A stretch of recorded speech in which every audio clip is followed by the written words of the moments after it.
Oh, what up? How you guys doing out there today? This is your boy Roto Beast. I'm here with my boy Jeremy. We're here to present you our NBA morning shoot around for Monday, March 18th. If you're new to this channel, please make sure and click the subscribe button below. This week, watch all of our NBA, MLB, and NFL videos. If you haven't came and checked out our website here at dfscheatsheet.com, you're absolutely missing out. We have all the tools to help you compete with the pros day in and day out, including a complete optimizer, tons of content, daily Fanduel and Draftkings cash lineups. Hey, truly a one-stop shop for our DFS needs. So make sure to come check out the site here at dfscheatsheet.com. So hey, what up, Jeremy? How you doing, bro? Yo, man, what's up? One thing let's just quickly mention as well, there's a ton of content that's already been posted up today. There's a ton of content rolling in on a daily basis. One thing I want to tell you guys, excuse me, if you haven't registered for the site, even for a free membership right now, make sure you do that because a lot of the content that we have, it's going to be behind our member wall here coming up probably in the next 5 days or so. So we're going to start transitioning that stuff. I'm not saying that you're going to have to immediately it's going to be behind our paid wall, but if you're not at least registered for the site for a free membership, you're not going to be able to view that content. So make sure you go to the site, register for at least a free membership, and that way you don't lose any access to the content we've got posted up. Yeah, I think that's fair. I think if we'll keep some of it, for free, long as you have a free membership to decide. I think that's pretty fair. So real quick, hey, congratulations yesterday, 10,000 NASCAR. Was that your first time ever playing NASCAR? No, I've been wanting to put NASCAR. I'll pull that entry up real quick. So if you guys got my screen, here's what it is. I've been playing NASCAR for about the last actually since Daytona. So I've been playing NASCAR every week. It's a huge sport that people watch, and it's something that I've wanted to bring to the site as well because I think there's a ton of people out there that watch NASCAR, and I think that as daily fantasy gets more popular, people are going to dive into it. So I've been following it. NASCAR, it's very cool to build. You build lineups, and yesterday we had a nice win. So right on the last half lap, Kurt Busch got passed by, I believe, Kevin Harvick and knocked him out of the top 5. It knocked me back 1.2 points and took me from first place to second place. So I went from 20,000 to 10,000, but I'll take it. This is, I've been playing NASCAR for like 6 weeks. So to come in and build that, and you can see I didn't max enter it. I had 8 entries in this, 8 lineups that I've built out. Had a couple of them cashed, and obviously one of them was a big hit. So this particular build I like. I've actually played almost this exact same lineup every week. Pricing has changed a little bit, but I've played a combination of the two Kyle and Kurt Busch together in a lineup every single week with some value and another top guy around it. So. NASCAR is very interesting. We've been looking to launch content on the site. It's very fun for a sport that only turns left. It's fun to have some big tournaments. There's some very big tournaments. You can see anytime there's 20,000 for first place, it's a big tournament. So be on the lookout this week as we're going to launch our NASCAR articles. So be on the lookout for that. And we'll probably do a NASCAR piece that will stay up on the site just to kind of give you guys an idea of how NASCAR works, how the scoring goes, and how we're building lineups. Yeah, for sure. Hey, good, man. Hey, I'm going to have to start looking into some NASCAR myself. I personally have never played before, but, hey, man, I'll try it out. See how it goes. If you can win 10,000 on a Sunday while you're just chilling, why not try it out? You feel me? Exactly. And the big thing that we're moving towards is for us to start this year, just as a site, we really wanted to make sure that we had a ton of content in written form and video form for you guys to make sure that you guys are playing with a certain process. If you're coming to our site, you're playing the exact same process that you and I play every single night. And we're going to be bringing, and the next thing we're going to do after we've got content, we're going to launch NASCAR. We launched MMA a couple weeks ago. PGA's up, and NASCAR's next. As soon as we do that, we're actually going to move. If you look at our optimizer now, we're live with 3 sports, which is NFL, NBA, and MLB. We're actually going to throw NASCAR and PGA in the optimizer. And our guys have begun working on that. So I don't know of another site that has NASCAR in their optimizer, but we will. Yeah, for sure. Hey, a lot of exciting things coming. Like I told you guys, if you haven't already, check out the site. Take advantage of our MLB pre-order special. You get the rest of NBA free as well. Use MLB promo code 50. And yeah, man, let's just jump into this. One last thing, bro. I want to make sure that that everybody knows that you can check on a nightly basis the lineups that we play are the lineups that we post on the site. I just want everybody to know that, like, that's one thing that's also different from us and everybody else, right? We're not posting just any random lineup. Like, it's a lineup that's been grinded out, that it's a lineup that, for those of you who don't know, Steph and I play every single day. Like, that's how, we started the site because this is what we do for a living, is we play. So the lineup that we're playing is the lineup you're getting. We win, you win, we lose, you lose, we lose right with you. So I just want everybody to understand that we're not just throwing random crap out there and trying to profit off of it. We're actually giving you what we do every single day. For sure. So moving into the games, we got 9 games, big slate. We're going to get started. First game we're going to go with is going to be the Detroit Pistons going into Cleveland to face the Cavaliers. This game has a 212 over-under, and Detroit's favored by 7. Yeah, man. So look, Andre Drummond, I just saw something on him. I think this is he's got some crazy stats where it's like 1,000 points, 1,000 rebounds, 100 blocks, and 100 steals for a season, and he's done that like the last 3 or 4 years. That's insane to me. The guy comes in at a 10-3 price tag on FanDuel. He's so cheap on DK at 8-6. I think that he's almost borderline a lock against Cleveland on DK. There are some other good center plays, but man, 8-6 for a guy who can almost guarantee you 30 minutes in a double-double. And one thing you have to take into consideration here is you nailed it. You said Detroit's been playing really bad. They are in the playoff hunt, right? And I mean, they are a playoff team if the season ended today, but they're playing bad. And Cleveland is playing like Brooklyn played all year. All of a sudden, Cleveland wants to play hard. They're playing competitive. They're taking teams to the fourth quarter. It's not just – I don't think it's necessarily just Kevin Love, but they got Kevin Love back. They're like a little bit leadership, and he's kind of motivated these young guys, kind of what I'm thinking. And this dude, Colin Sexton, man, he's playing like he's just got a chip on his shoulder with something to prove. Jetty Osman's a good player. The best way, in my opinion, to get exposure to this game is the point guards, right? So – look, Reggie Jackson, 5.6. I just wrote it up in our DDP plays. He's gotten you 28 almost every time he's played these guys. He's had over 30 in his last 2 games.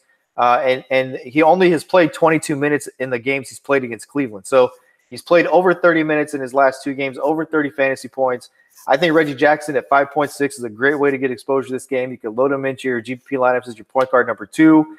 But yeah, look, I mean, it's the same 3 guys: Drummond, Griffin, Reggie Jackson, all in play. Anybody outside of that is a dart GPP play that you're looking, Bruce Brown, Wayne Ellington, Thonmaker. Those are all drop spot plays. If you want to load them in, fine. That's your drop spot, and move on. But don't go heavy with that when you got other guys as upside drop spots on the slate. Yeah, for sure. So, I mean, on the Cleveland side of things, there's some news that we're definitely waiting for. A couple guys that I think you can look at either way. You mentioned them. Colin Sexton playing very well. Osman's playing very well. And Brandon Knight. He's starting, he's playing some minutes. 3,700, still your drop spot. I know he hasn't had the monster game, but Brandon Knight's a baller. The monster game's coming. Mark my word, I'm going to continue playing him as long as he's under 4,000. I think he's a solid drop spot player with some upside. So those are the 3 guys I'm really liking for sure. Then we got the big guy rotations. We got Kevin Love's a game time decision. He hurt his back a little bit. Tristan Thompson's a game time decision. We got Larry Nance as a game-time decision. All the big guys are game-time decisions, basically. So, either way, I like Zizic, 4,300. He's been starting. I think that even if Tristan Thompson comes back, they're not going to just throw him back into a big-time role. So, I mean, I like Zizic either way. But if Thompson was out, then Larry Nance may get a little uptick if he plays. If Thompson and Larry Nance are out, then I love Marquise Chris. 3,500, bare minimum price tag. He's one of the only other really big guys that they have. So Chris will be in play, definitely. I mean, he is either way, but if Love, Thompson, and Larry Nance are out, Chris probably may get a start. So you got to kind of pay attention to that news. Lastly, I mean, you can look at Jordan Clarkson coming off the bench. I mean, the guy has massive upside. He plays close to 30 minutes even if he comes off the bench. So Jordan Clarkson is in play as well. So for me, I mean, I like the guards in this game. And then if some of the big guys are ruled out, then there may be a little bit of value. That's really it for me, man. Moving on. This game we're going to go with is going to be the Utah Jazz going into Washington to face the Wizards. This game has a 227.5 over under, and Utah's favored by 5.5 in this one. Look, Favors is on a nice little run here, okay? And I wrote that up also in the DVP piece. If you look at Favors, what he's done over his last 3 games, it's very impressive, and the minutes aren't big, right? He's doing this in really kind of run-of-the-mill minutes. He's not overexerting himself. It's kind of just he's playing smooth, if you will. 25, 26, 22 minutes, but 39, 36, and 33 fantasy points. So, look, I think Favors, again, he's one of the top DVP plays on the slate. I think this is a great spot to roll him out. The price tag is getting up there at 6.8. I do understand that. But to me, I have no problem with Joe Ingles. I have no problem with Ricky Rubio at 6,000, Derek Favors, and Rudy Gobert. We've taken centers against Washington for a very long time. I think Rudy Gobert, again, a top DVP play on the slate. No problem rolling him out. So I think those four guys are definitely in play, and then you just kind of move on. Yeah, Washington's one of those teams, bro. I really don't play Washington very much. They're just kind of all over the place. I don't like big guys going against Utah. Gobert, Favors, really good defenders. So that kind of takes Bobby Portis off the table for me. Satoransky is in play if he's going to get some Ricky Rubio defense. The guy's showing us he has upside, triple-double threat any single night. Jeff Green continues to be 4.5, continues to start. He's in play. Not looking at Trevor Ariza. Bradley Beal, too expensive for me, going against a good Utah defensive team. Jabari Parker possibly coming off the bench, maybe a couple extra minutes if his game's turned into a blowout. But that's really it for me with Washington. I don't got too much interest in Washington. Yeah, let me just circle back on a couple of things and move us into the next game. Blake Griffin just been ruled out for rest, and then in this New York game, they've got guys. I'll let you say the over/under, and then I'll let you know who's been ruled out.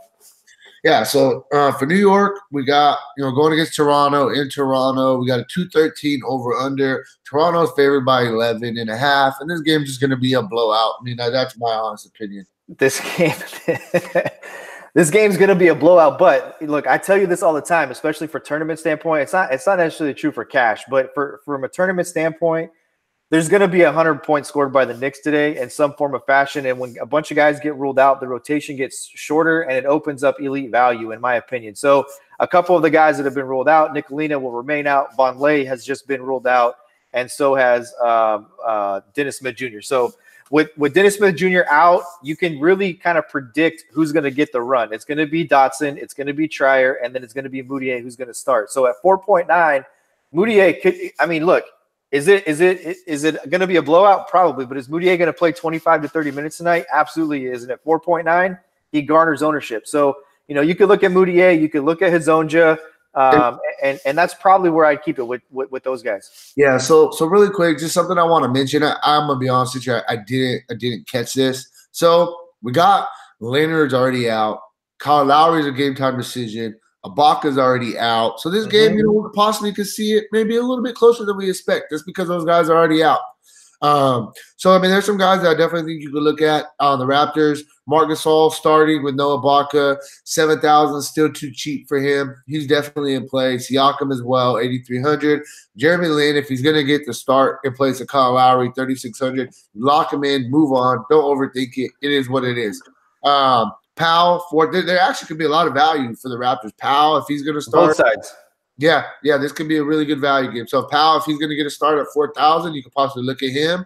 And then, you got Van Fleet back. He'll get some run. OG Anunoby possibly could be in play if those guys get ruled out. For the Raptors, for me, I'm not going to sit here and tell you a bunch of set guys. I got to wait a little bit longer and just kind of see the news.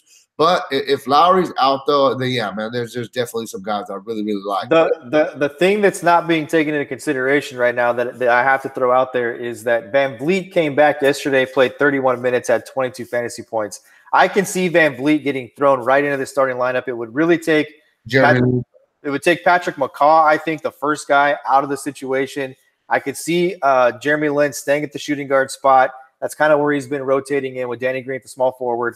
And I could see Van Vliet going right back to his ways and just absolutely smashing here in the spot. The price tag is a little bit up at 4.6, but we know what he brings to the table in these type of situations. Still very fair for sure. So got to wait on that Kyle Lowry news for sure. Moving on, next game we're going to go with is going to be the Denver Nuggets going into Boston to face the Celtics. This game has a 221 over/under, and Boston's favored by 3.5 in this one.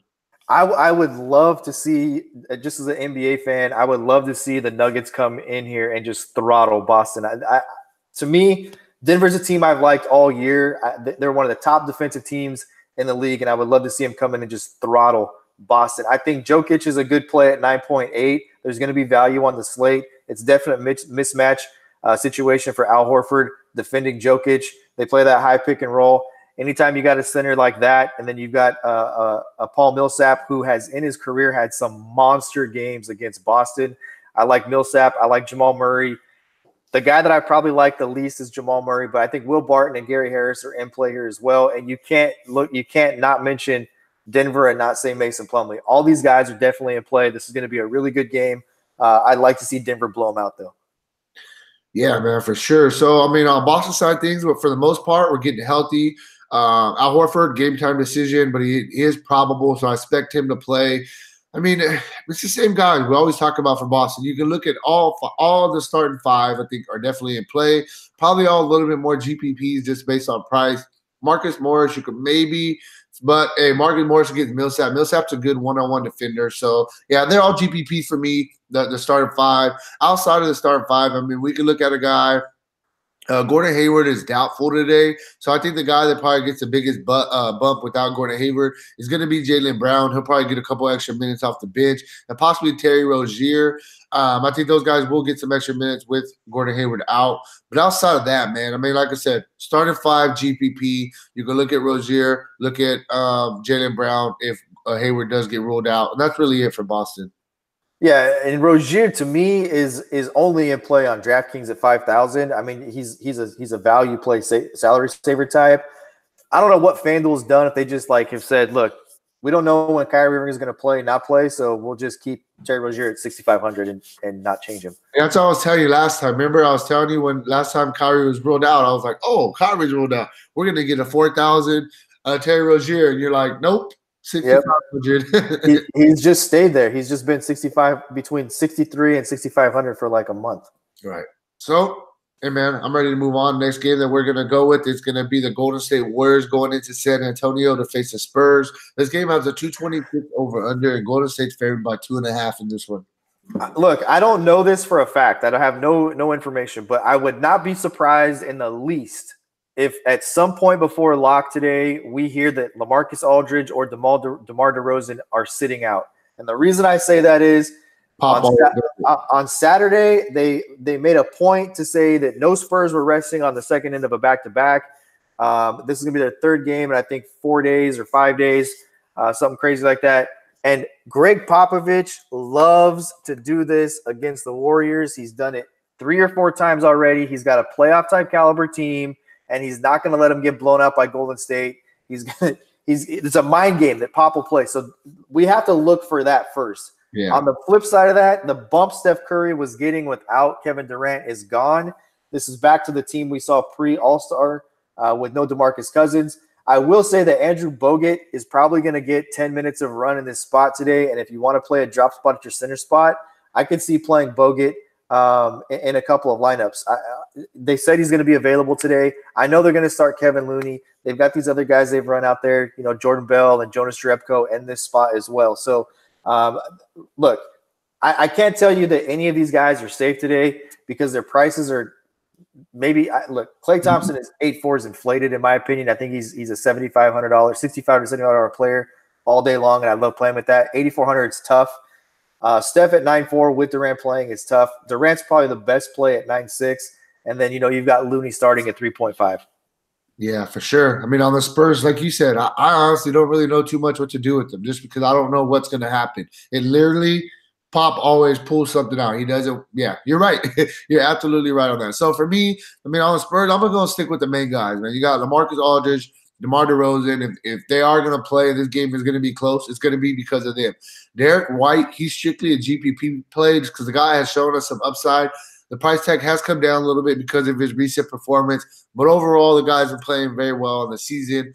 So he's in play. Outside of that, I mean, Forbes, Patty Mills, Bellinelli, even Bertans, all 4 of those guys are guys that you can look at as kind of drop spot plays under 4,000.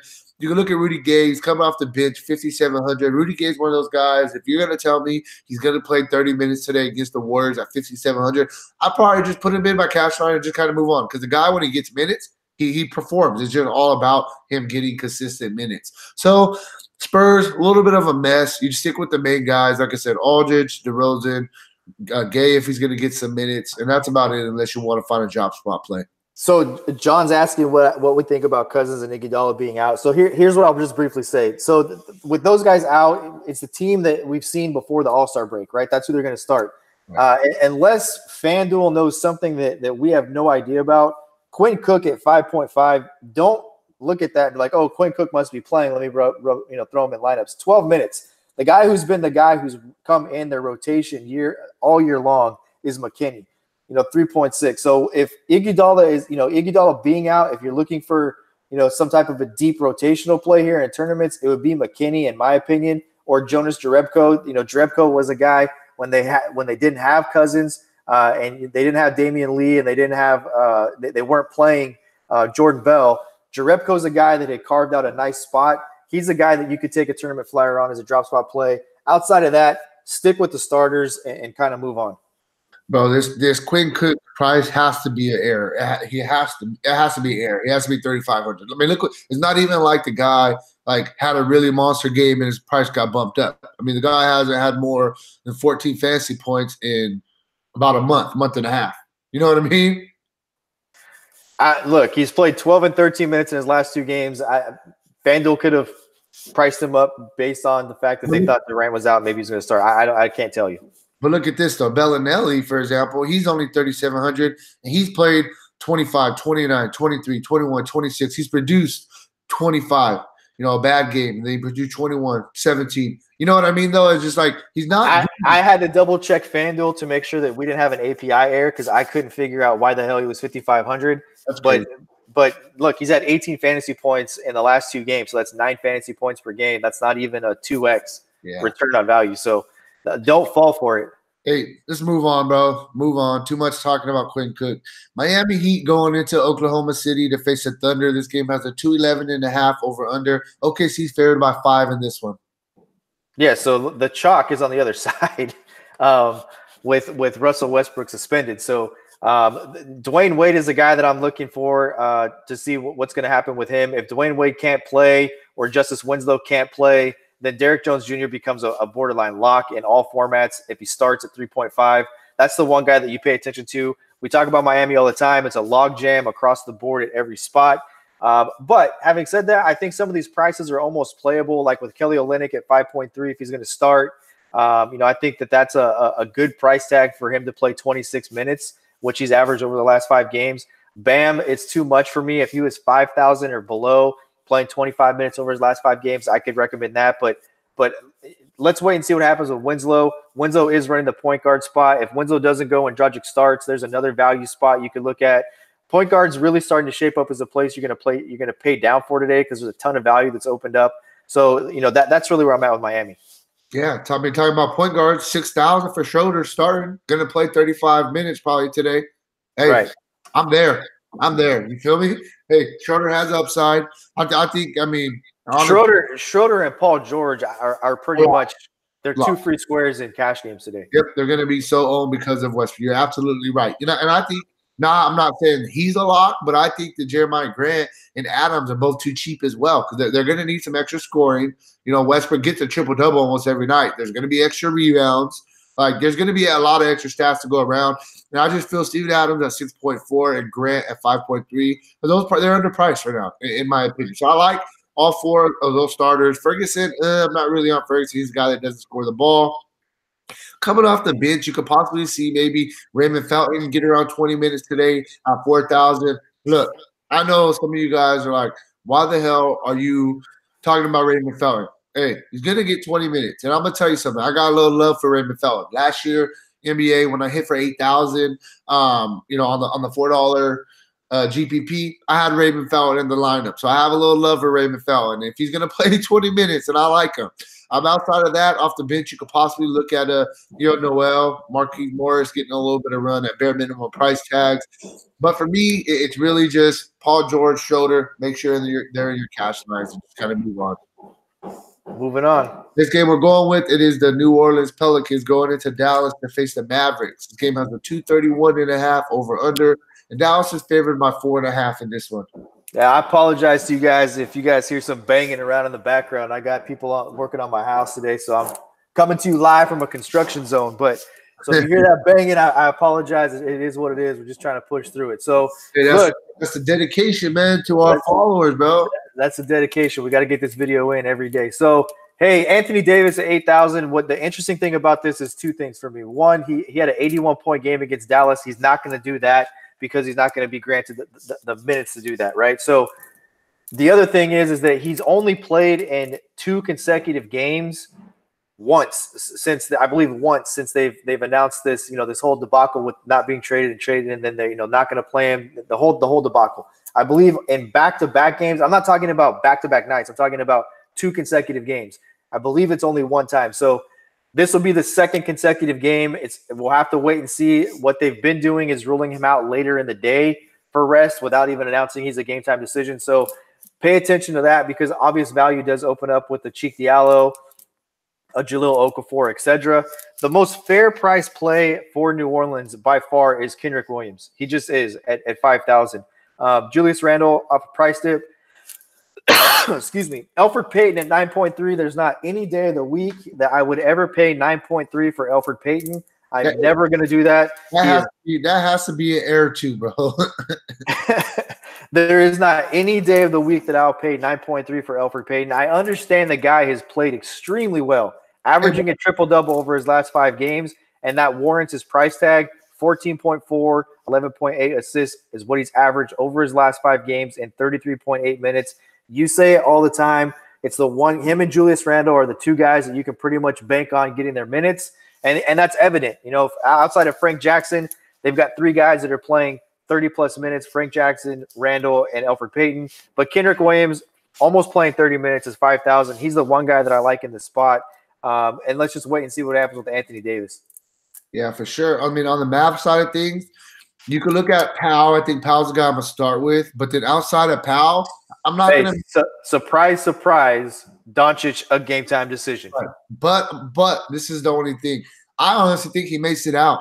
I mean, they said his knee has been bothering him. He actually finally sat out last game. Why not give him one more game to kind of get healthy? So this is kind of a wait-and-see approach for me because if Doncic is ruled out, then I absolutely love Tim Hardaway. Last game with the Doncic out, Tim Hardaway did the Tim Hardaway stuff we know that he used to do in New York. 5.2, you only need 26 for value. Like I said, Doncic ruled out. Put Tim Hardaway in. Just move on. He's a great player. Same thing with Brunson. Brunson gets that massive bump if Doncic is out. So that's why I'm saying this is a wait-and-see approach.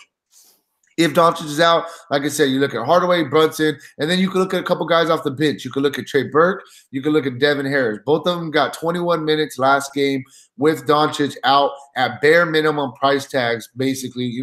Harris is $100 more than bare minimum. Still perfect job spot plays. So both of those guys get big bumps if Doncic is out. That's why I'm saying it's such big news. Kleber, his price tag is really starting to come up now, 5.2. I think you could look at him as a GPP play because he's been playing well. But, he's not the free cheap guy that we've been getting lately. So I don't know how much I am on Kleber. So for me, I mean, I'm just waiting on this Doncic news because it's a huge thing for me because if he's out, all these guys get bumps. Yeah. Moving on, next game we're going to go, it's going to be the Chicago Bulls going into Phoenix to face the Suns. This game has a 228.5 over-under. Phoenix is favored by 2, and this is the battle of taking teams, man. But look, this is a great game to target. This is a great game to target. You will need exposure to this game. You will need exposure in some form or fashion to this game. I will probably have exposure to between 8 and 11 guys in this game in my max entry tournament entries that I do tonight. And you can start with Zach LaVine at 8.3. This is going to be Zach LaVine and Devin Booker. You got 2 great young scorers. You have to love Zach LaVine here. Marketing's price is 7.5. I love that all day long. Otto Porter at 7.2. There's not a real true small forward for Phoenix. Love that. Robin Lopez, 6.4. Price is inflated. I think there's other spots you can go tonight and other ways to build, but get a couple of, if you're building 10 lineups, get 1 or 2 lineups of Robin Lopez and then, spread your exposure out with the other guys.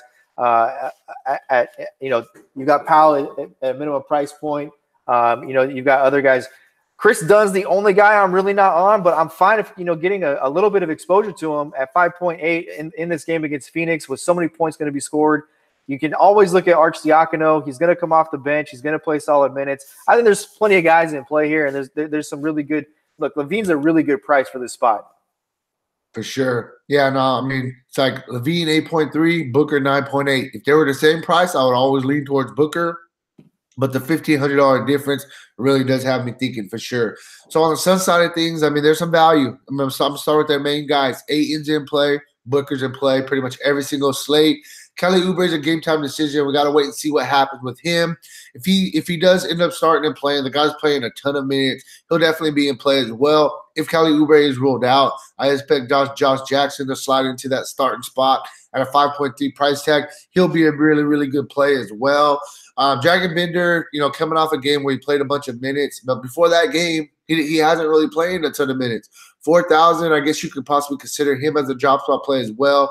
Same thing with Melton. Melton, we played him earlier in the year, and he's such an up and down player. And I understand he got the spot start, played almost 30 minutes, and he got you almost 30 fantasy points. But that was one game earlier in the year. Like I said, we have a sample size with him starting, and it's not necessarily the best. So I'm not really on Melvin. I'm not going to chase that. Tyler Johnson, if he is in play at 55, if he does end up playing at a 5,500 price tag, you could consider him as well. TJ Warren's already ruled out. So for me on the Suns, man, it's Ayton, it's Booker, it's Oubre, and then we got to wait on what happens with Oubre, because if Oubre does get ruled out, you look at a Josh Jackson, and I mean that's really where I'm at, bro. I'm not really on nobody else going deeper into the Suns bench. Nice. Next game we're going with, final game of the night. We got the Indiana Pacers going into Portland to face the Trailblazers. This game has a 212 over-under, and Portland's favored by 4.5 in this one. Yeah, so there's some guys I think you can definitely consider. Again, you know me, I'm always going to recommend guys from these late-night games because I think you need exposure to them if you're going to take a tournament down.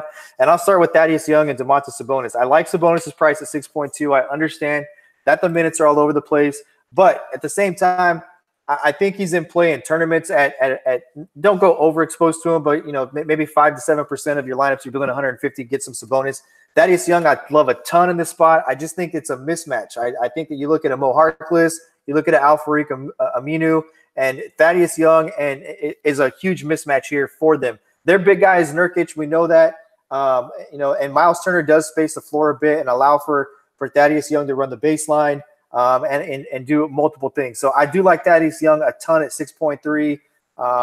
Outside of that, that's kind of where I'm at. I don't need to hear anything about Wesley Matthews and this being any sort of a narrative because, I mean, I understand he was in Portland, but that was so freaking long ago that I don't even think it matters. So, I'm not going to look to play Wesley Matthews for any type of narrative here against his former team that was, I don't know, was that 5 seasons ago that he was there? So, outside of that, I think Bogdanovic at 6.4 is a good tournament play because I think his price will kind of keep people off of him, and he's in the latest game of the night. So I'm really looking at Thaddeus Young, and that's probably where I'm going to leave it. Yeah, man. Trailblazers, so McCollum's out. We know that. I'm going to start with their 2 best players after him. You got Nurkic, you got Damian Lillard. Both of those guys get a bump with McCollum off of the bench. For Nurkic, it's kind of a tough matchup, man. Miles Turner is a really long guy. He's a good defender. Damian Lillard, I think, is going to be the guy here. I definitely think Damian Lillard is going to be the guy.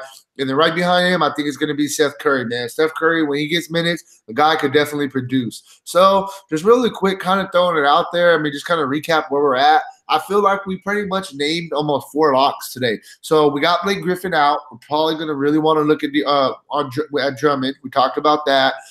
With Westbrook out, we really like Paul George, really like Dennis Schroeder. And then you got McCollum out. If Seth Curry's going to start and be minimum price and play 25 minutes, then he's just a lock. I mean, he's your drop spot. If he doesn't work out, he doesn't work out. But we know the upside that Curry does have. So if he's going to be in that starting lineup for sure, make sure that's confirmed. Then you really, really got to like him. You just put him in your cash games, move on. Outside of that, I mean, you can look at Aminu or Harkless. I just want to say one thing, bro. I get the building for cash games. I think that you're probably right, but we wouldn't be doing our job if I didn't mention this. The guy that's going to benefit the absolute most from this is Rodney Hood. He's played 24 and 28 minutes in the last 2 games. His price is 4.1. No CJ McCollum. The difference to me is that if Rodney Hood stays on the bench and he comes off the bench, he will see the bump in minutes. If they start Seth Curry, his bench role Now he's sharing usage with Damian Lillard, with Nurkic, with Harkless, with Aminu. So Curry's not getting that bench run that he'd be getting and a bump he'd be getting if he stayed coming off the bench. So if McCollum was going to play 8 minutes in the first quarter, you got 8 minutes to make up, and you might split that with 2 guys. I think Hood is the guy who gets the biggest bump from a real gameplay standpoint, not just that's a guy we roll in because of his value, if that makes sense. Yeah, no, I get what you're saying. I just don't know. I mean, I don't know if the upside Hood really has. Yeah, I mean, like he had a 35 fantasy point game against Charlotte. That's probably his upside. But, I mean, even in the past, he's played 24, 28 minutes. He's only got us 18 to 17 fantasy points. I just don't know the upside there. But I get you completely. I definitely think it's going to be Seth Curry and Rodney Hood will probably be the ones that benefit the most. And maybe Evan Turner might get a couple extra minutes as well. Outside of that, I mean, you can look at Kanter coming off the bench, strictly GPP. We know if he gets minutes, he's going to produce. That's just what Kanter does. And, yeah, man, I mean, that's really where I'm at with the Blazers. It's Nurkic, Lillard, Seth Curry, Hood, and then we just kind of go from there. I mean, you could throw in a little bit of Minu and Harkless. Cool? Yeah. Hey, well, that's all we got, man. Knocked it out for you guys. 9 games. It's a big slate. Looks like a fun slate. The very positive thing for us is we're getting news early. News early is always better than news 5 minutes before lock when we have to scramble. So, hey, thank you very much, NBA, for kind of helping us out doing that. Outside of that, man, if you guys want to play the actual lineups that we're playing every single night, you want to check out some more content, some more videos that we have on the site, make sure to check it out, dfscheatsheet.com. Take advantage. Join the money team now. Outside of that, man, good luck on your guys' contest tonight, and peace out.